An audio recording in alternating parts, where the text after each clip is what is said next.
Good afternoon, everyone. Radical new scheme to prevent catastrophic sea level rise.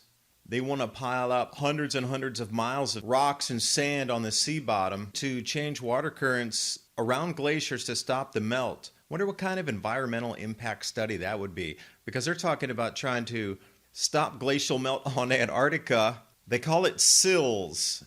Palindrome for you here. 900 years since the 20200202 has been seen. Jet streams broken 27 degrees Celsius in Italy. And some incredible aurora as we march into the second week of February.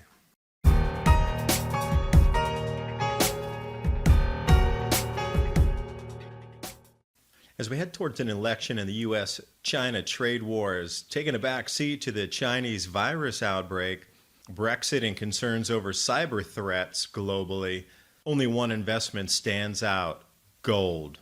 Patriot Gold Group has no fee-for-life IRAs where your IRA or 401k can be in physical gold or silver.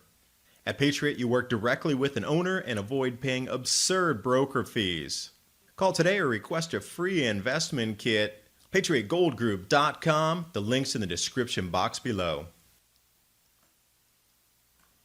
Starting off here, a new type of geoengineering, a radical new scheme to prevent catastrophic sea level rise.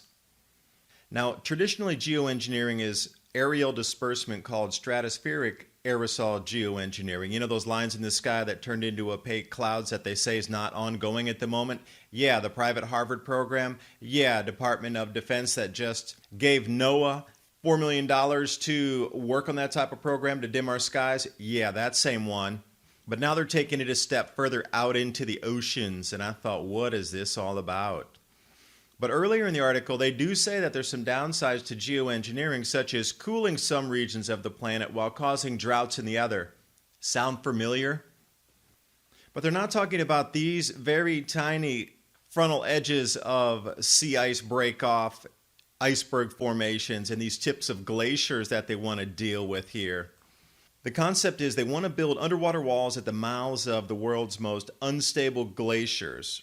And what they want to do is put huge piles of sand, stone, stretching for miles. And when I say miles, they're talking about hundreds of miles of piling up underwater debris, and hope to change water currents so the warmer water won't go under and start lapping under the glacier.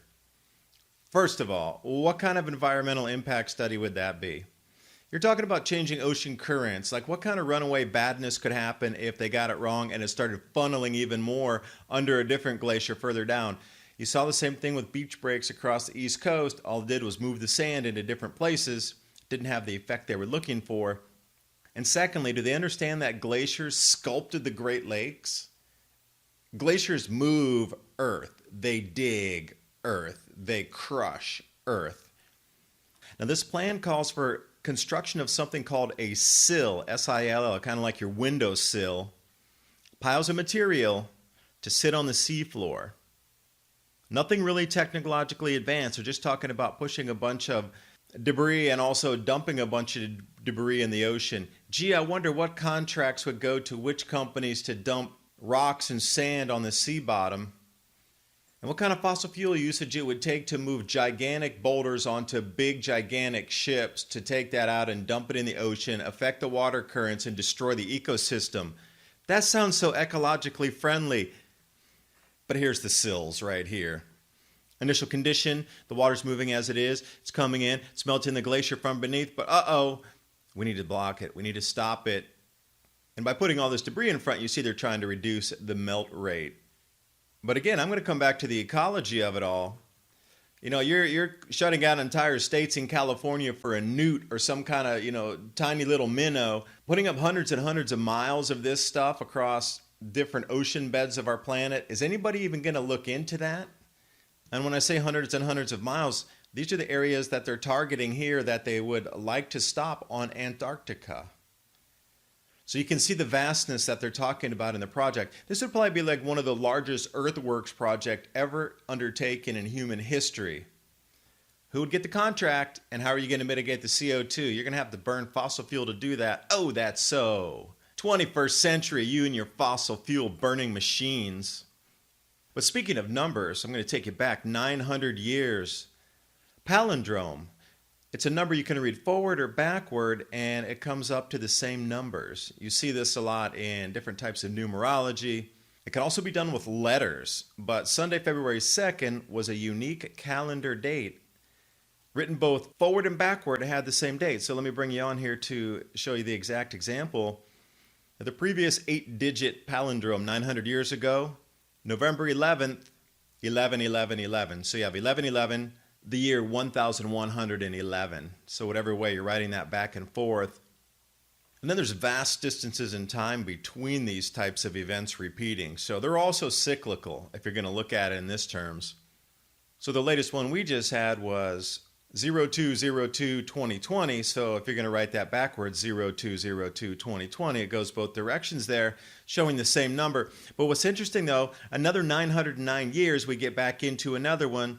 March 3rd, it should be 33-30-30, 3030. So again, these are on multi-century cycles here. And I wonder if it has anything to do in the encoding of some of the legends, some of the Vedic texts, prophecies, and intuition showing us the future. Because if it's based on numbers, the universe operates on frequency and vibration, which is also translated into a numerical value and pattern. So speaking of the number 220, wind gusts, kilometers per hour. That's about 120 miles per hour in miles per hour. Adriatic, the Balkan area, whipping wind. I saw some incredible videos coming out of Croatia earlier today. And then talking about broken jet streams as we're getting deeper into these changes with our sun and, you know, the cusp of this grand solar minimum as it slowly evolves over the next decades. But here we are seeing some, for sure, fingerprints of this. Look at the heat. 27 degrees Celsius in Italy. Southern Switzerland, 24 degrees Celsius. That's in the 70s Fahrenheit.